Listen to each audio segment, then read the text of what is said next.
सबसे बड़ी चीज है कि युवाओं को लुभाना है, 2024 का चुनाव आना है। जीएसटी पेड जो जितने भी व्यापारी हैं, क्योंकि हम लोग को कोई सुविधाएं नहीं मिलती है एक्स्ट्रा। मुफ्त रेवड़ियां बांटेगी सरकार इस बजट के माध्यम से भी। जनरली तो महिलाएं जो गृहिणी होती है वो ये चाहती है कि जो गवर्नमेंट अगर मतलब बहुत ज्यादा बजट को लेके बात है तो ऑब्वियसली यही चाहेंगे कि जो बजट है थोड़ा सा नॉर्मली, क्योंकि सारे घर परिवार के लोग बहुत एक्सपेंसिव नहीं होते हैं और एक गृहिणी चाहती है कि गवर्नमेंट जो भी करे वो थोड़ा नॉर्मल से नॉर्मल ही करे, क्योंकि सबके बजट इतने हैवी नहीं होते कि वो सब कुछ कर सके। व्यापार स्मूथली चलता रहे और सबसे मेन चीज महंगाई को सामंजस्य बैठाते हुए हर व्यापारी अधिक से अधिक रोजगार दे।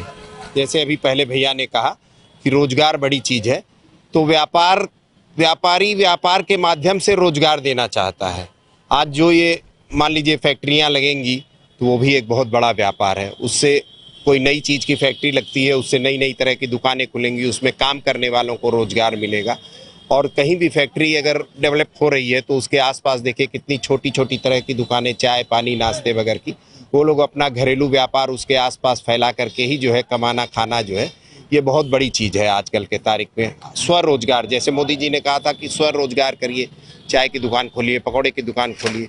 तो अगर कहीं पे भी अगर हम नई इंडस्ट्री एरिया डेवलप करते हैं तो उस तरह वहाँ पे उस तरह के डेवलपमेंट भी जो है ऑटोमेटिक देखने को मिल जाते हैं।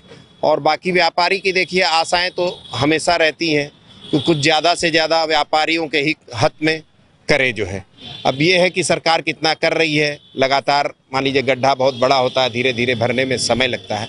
आज पिछले 5 साल के कार्यकाल में भी जो चीज़ें हुई वो धीरे धीरे अच्छी हुई और सबके नज़र में आ भी रहा है। जो सरकार सड़क डेवलपमेंट, ये जो सुंदरीकरण वगैरह करा रही है, गरीबों को जो मकान ज़मीन ये सब मिल रही है, लेकिन देखिए समय तो लगेगा ही जो है।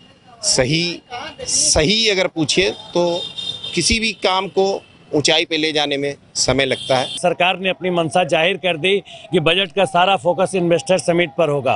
दूसरे कृषि के क्षेत्रों में सरकार ने बहुत से पहल किए हैं, सोलर पैनल्स पर भी पहल की है, वैकल्पिक ऊर्जा के क्षेत्र में भी सरकार कदम रखना चाहती है बड़े पैमाने पर।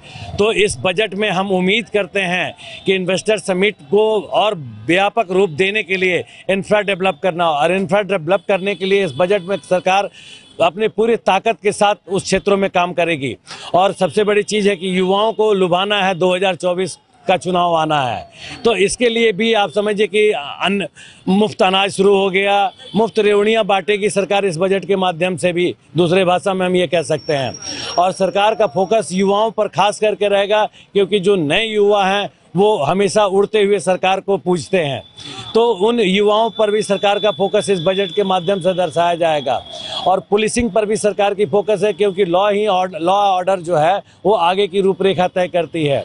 तो पुलिस को भी ठीक ठाक इंफ्रा के क्षेत्र में दिया जाएगा। कि व्यापारी के नाते मैं ये कहूँगा कि जीएसटी पेड जो जितने भी व्यापारी हैं, क्योंकि हम लोग को कोई सुविधाएं नहीं मिलती है एक्स्ट्रा, हम केवल टैक्स पे करते हैं, तो जीएसटी के जो व्यापारी पे करते हैं, एक तो दुर्घटना बीमा के अलावा मृत्यु वगैरह अन्य बीमा उनको दिया जाए। और जन धन योजना की तरह उनको भी मेडिकल का 5 लाख की सुविधाएं कम से कम सारे जीएसटी के व्यापारियों को दिया जाए। एक तो ये बहुत ज़्यादा ज़रूरी है।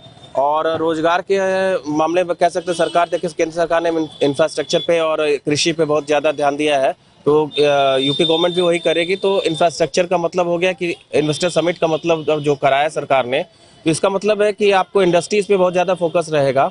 और वो जो अभी इन्वेस्टमेंट्स आएंगे तो उसके लिए इंफ्रास्ट्रक्चर अभी तैयार करना होगा। तो जरूर इसमें ज़्यादा से ज़्यादा इंफ्रास्ट्रक्चर, रोड्स पे, लाइट्स पे, बिजली पे, इन सारी चीज़ों पे सरकार को बहुत ज़्यादा करना पड़ेगा काम, और करेंगी भी।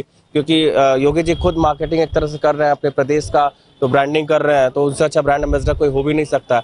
जिस तरह से अगर योगी जी से हम लोग कितनी उम्मीद है, किसी से अगर वो कहते हैं तो उनकी बात को सीरियसली गंभीरता से लेते हैं। यूपी को कोई इंडस्ट्रीज पहले आना नहीं चाहता था, एक तो डर का माहौल होता था, खत्म हो गया।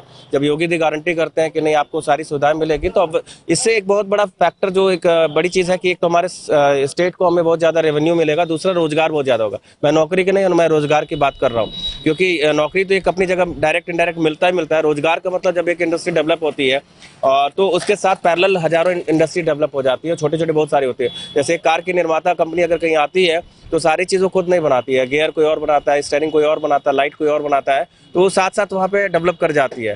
तो लेकिन हमारे जो ये सब चीज़ें सरकार को फोकस रहेगा एग्रीकल्चर पे और फिशिंग वगैरह पे, इन सारी चीज़ों पे बहुत ज़्यादा रहेगी, सरकार को उम्मीद है। लेकिन व्यापारियों के लिए हमको एक तो दुर्घटना बीमा वगैरह ये सारी चाहिए, और हमको जनधन योजना की तरह हमको एक चाहिए, और व्यापारी के लिए एक पेंशन योजना, ये 3 चीज़ कहेंगे। और व्यापारी कल्याण आयोग बना हुआ है, प्रदेश सरकार ने बनाया, योगी सरकार ने बनाया है, उसको और फंड चाहिए और ज़्यादा चाहिए, ताकि व्यापारी को सुरक्षा हम उसके लिए कुछ काम कर सके, या कोई चाहे भी सरकार की कुछ घटना दुर्घटना हुई तो उसको हम कुछ दे सकें। आप देख रहे हैं सौगंध टीवी, सौगंध वतन की।